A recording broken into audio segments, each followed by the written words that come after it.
Bonjour tout le monde! Aujourd'hui, on est mercredi 29 avril 2020 et c'est français avec Madame Dula. Alors, aujourd'hui, on va faire le sujet, cause et effet, minutes correspondantes et après, je vais vous expliquer ce qu'il faut faire demain. Alors, on commence avec le sujet. Alors, le sujet. Vous savez déjà que le sujet, c'est les mots, le groupe de noms ou le nom qui est juste avant le verbe. Et c'est le sujet qui commande la conjugaison du verbe. Alors, on y va. Je sais déjà.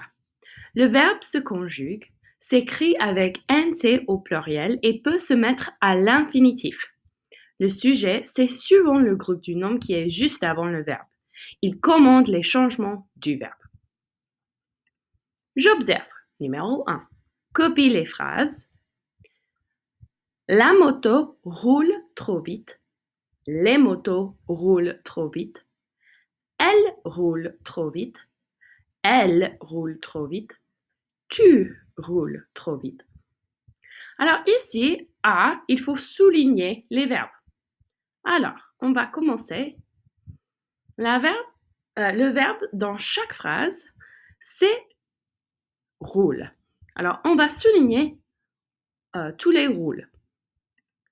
Roule, roule, ENT, roule, roule, roule. Alors, maintenant, B, il faut entourer les sujets. Alors, la moto, les motos, elle et tu. Et on voit ici que quand le sujet est au pluriel, on voit un T à la fin du verbe. Je recherche. Numéro 2. Sophia fait un exercice de grammaire. Elle travaille avec attention. Elle est très attentive. À la fin de la séance, le maître félicite Sophia. Je suis très content. Tu travailles bien ce matin. Alors, A. Qui sont les personnages? Qui est-ce qui est dans l'histoire? Il y a Sophia et le maître. Et B. Trouve quel personnage dessine chaque mot en couleur. Alors, il y a elle, je et tu. Elle, c'est qui travaille, qui est très attentif. Ça, c'est Sophia. Alors, où on voit je suis très content, tu travailles bien ce matin. Alors, ici, c'est qui parle? Alors, on étudie la phrase et à la fin de la séance, le maître félicite Sophia. Je suis très content, tu travailles bien ce matin. Alors, on voit les entre guillemets. Alors, on voit que c'est le maître qui parle. Alors, je, là, c'est le maître. Et tu, il parle à Sophia. Alors, tu sais, Sophia. Numéro 3. Non, c'est. Souligner les verbes. Alors, on commence. Sophia fait. Elle travaille. Elle est. Le maître félicite. Je suis. Tu travailles. Alors, voilà tous les verbes. Et maintenant, il faut entourer les sujets dans le texte. Alors, c'est qui fait un exercice de grammaire? Sophia. Qui travaille avec attention? Elle. Qui est très attentive? Elle. Qui est-ce qui félicite Sophia? C'est le maître. Qui est-ce qui est très content? Je. Et qui est-ce qui travaille bien ce matin? C'est tu. Alors maintenant, numéro 3. Lis le texte. Luc dit à Marc, ce soir, je quitte le bureau de bonne heure. Je vais au cinéma avec ma femme. Elle aime beaucoup ce film. Marc répond, tu vas au cinéma ce soir? Je ne savais pas. Ok, on a lu le texte et maintenant, il faut trouver quel personnage dessine chaque mot en couleur. Ok, Alors ici, on voit beaucoup de mots en cola. Il y a je, elle, tu et je encore une fois. Alors, on va commencer avec le premier je. Ce soir, je quitte le bureau de bonne heure. Alors, on voit ici les entre guillemets. Ça nous dit qu'il y a quelqu'un qui parle. Alors, qui est-ce qui parle? Luc. Alors, deuxième je vais au cinéma, c'est encore Luc. Elle aime beaucoup ce film, c'est qui ça? C'est la femme de Luc. Maintenant, il y a quelqu'un d'autre qui parle, il y a Marc qui parle et il dit « Tu vas au cinéma ce soir ». Et là, tu, c'est Luc, parce qu'il parle à Luc. Je ne savais pas, ça c'est Marc. Alors, maintenant, dans ces phrases, il faut souligner le verbe. OK, il y a dit, quitte, veille, aime, répond, va et savait. Alors, il y a 7 verbes et ça veut dire qu'il y a 7 sujets. Alors, premier sujet, Luc dit. Je quitte. Je vais. Elle aime. Marc répond. Tu vas. Je ne savais pas. Et voilà. Ça, c'est tout pour le sujet. Maintenant, cause et effet. Alors, on est ici, compétence en lecture. Cause et effet. Une cause est la raison pour laquelle une chose arrive. Un effet est ce qui arrive. Alors, on regarde les images et on va lire. Regarde l'image de la pluie. La pluie est une cause. Suis la flèche. Elle pointe sur l'image d'un parapluie. Le temps pluvieux est la cause pour laquelle l'enfant doit ouvrir son parapluie. C'est l'effet. Alors, voilà la cause, le garçon qui voit les nuages et qui pense à quelque chose. Et l'effet, c'est qu'il ouvre son parapluie. Maintenant, on va regarder les autres images. Il y a la cause et l'effet, et il y a les gens qui nettoient la plage, et il y a les gens sur la plage. OK. Maintenant, les questions. Numéro 1, regarde l'image des gens qui sont en train de nettoyer la plage. Est-ce que les gens sont la cause ou l'effet? Alors, qu'est-ce que vous en pensez ici? Est-ce que les gens qui nettoient sont la cause ou l'effet? Ils sont la cause. Les gens sont la cause. Alors, maintenant, il faut écrire l'effet. Alors, l'effet, c'est la plage est propre et les gens sont contents parce qu'ils peuvent utiliser la plage. Alors, numéro 3. Regarde les images ci-dessus. Dessine l'effet qui manque et la cause qui manque dans les cases vides. Alors, voilà ce que moi j'ai fait. La cause ici, c'est une petite fille qui arrose une plante. Et qu'est-ce qui va se passer? L'effet, c'est qu'il y a des fleurs qui poussent. Et deuxième, il y a l'effet qui est déjà là. Et l'effet, c'est que on peut suivre la route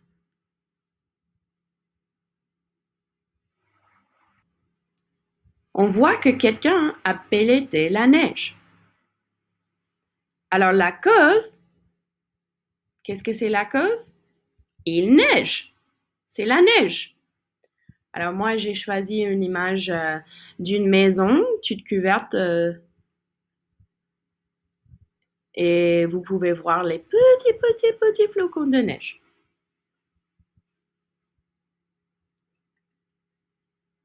Alors, c'est cause et effet. Alors, maintenant, minute correspondante. Alors, vous savez déjà comment lire l'heure. Voici une horloge.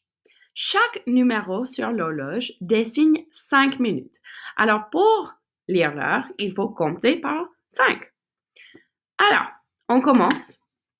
5, 10, 15, 20, 25, 30, 35, 40, 45, 50,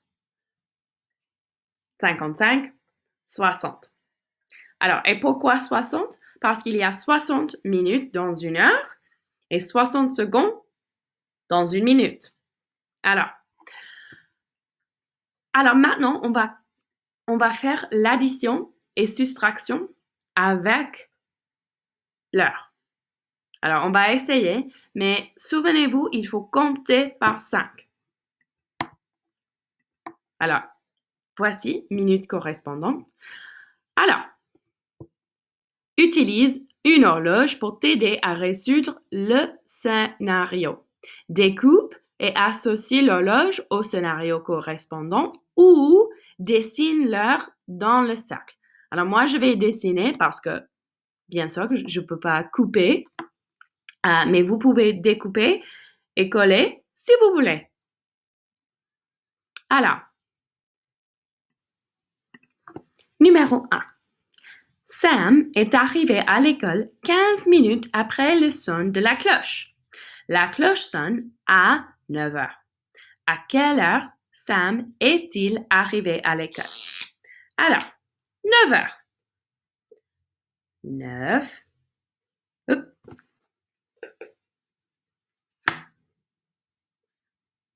9 heures. Voilà, 9 heures. Alors, ici, on doit ajouter 15 minutes.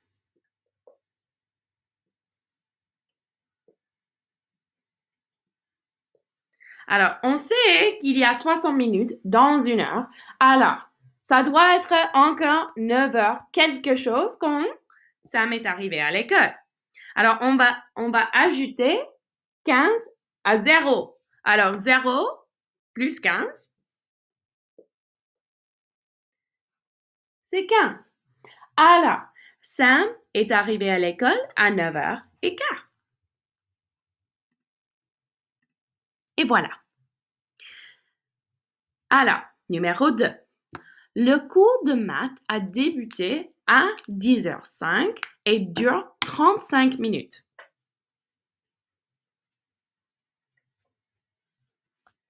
À quelle heure le cours termine-t-il? Alors maintenant, je vais vous montrer une autre manière de compter l'heure.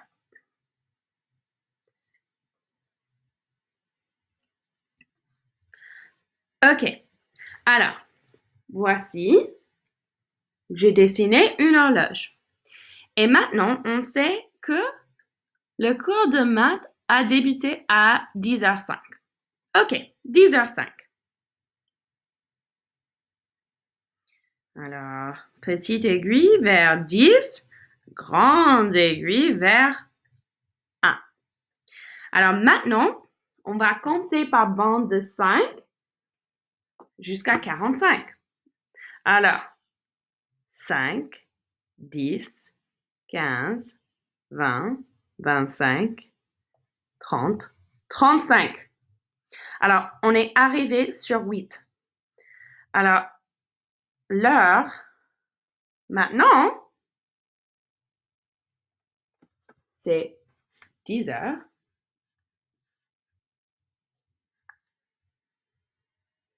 40. Voilà. OK. Numéro 3. Et ça, c'est un peu plus compliqué. La maman de Sarah la ramasse 40 minutes avant la fin des classes. La cloche du départ sonne à 3h35. À quelle heure Sarah a-t-elle fait un départ? OK.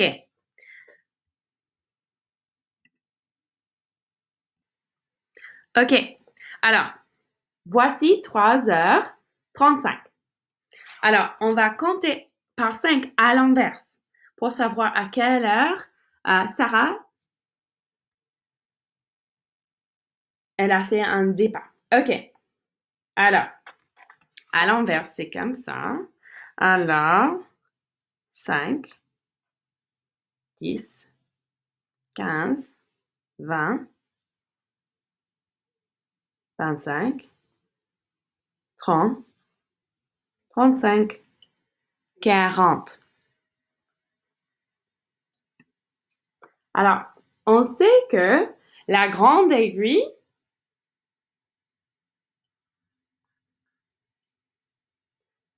doit être à 11. Mais on a passé le 12. Alors, parce qu'on a passé le 12, ça veut dire que l'heure doit changer aussi. Alors, on était à 3h35 et maintenant, on est 2h55. Alors, elle a fait un départ à 2h55.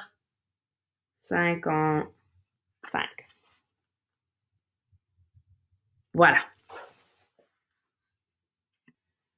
OK. Numéro 4. Jake a travaillé sur un projet pendant 25 minutes. Il a terminé à 11h30. À quelle heure a-t-il commencé son travail? Et ça, c'est maintenant aussi à l'inverse. OK. Alors, on a commencé Jake à travailler. Il a terminé à 11h30. 11h30, comme ça. Alors, 11h30 moins 25 minutes. Alors, 5, 10, 15, 20, 25. Alors, à quelle heure est-ce qu'il a commencé? 11h05.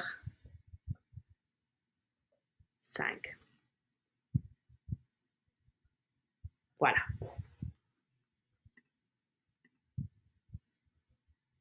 OK. Numéro 5.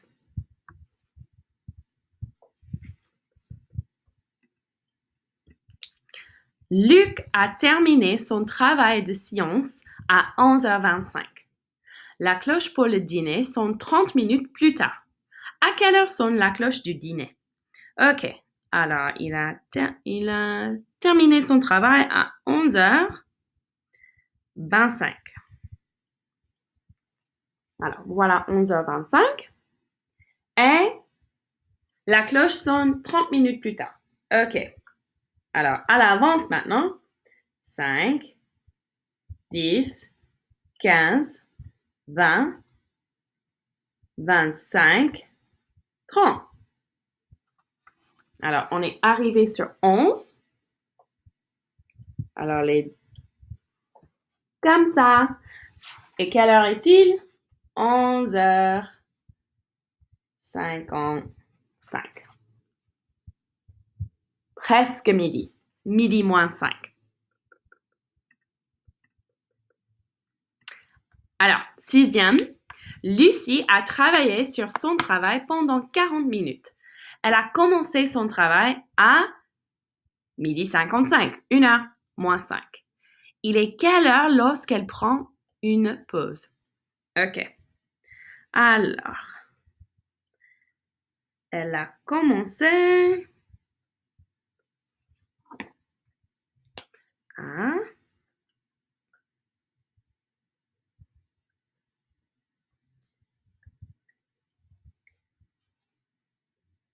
midi 55 ou 1h moins 5. Alors, la petite aiguille est vers le 1 sur l'horloge. OK? Alors, on va compter 40 minutes plus tard. Alors, 5, 10, 15, 20, 25, 30, 35, 40. Alors, ça veut dire 1h35.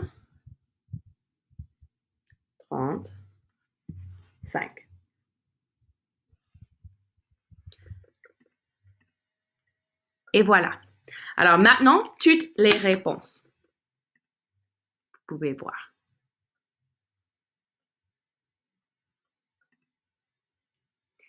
Et ça, c'est tout pour aujourd'hui. Alors, demain, c'est jeudi 30 avril. Il y a Zoom avec Madame Léon à 9h et à 1h. Il y a la petite conversation avec moi à midi. Il y a en français à faire le journal. Préfères-tu la lune ou le soleil? Et pourquoi? Le sujet, encore, et l'heure numérique qui est beaucoup plus facile. Alors,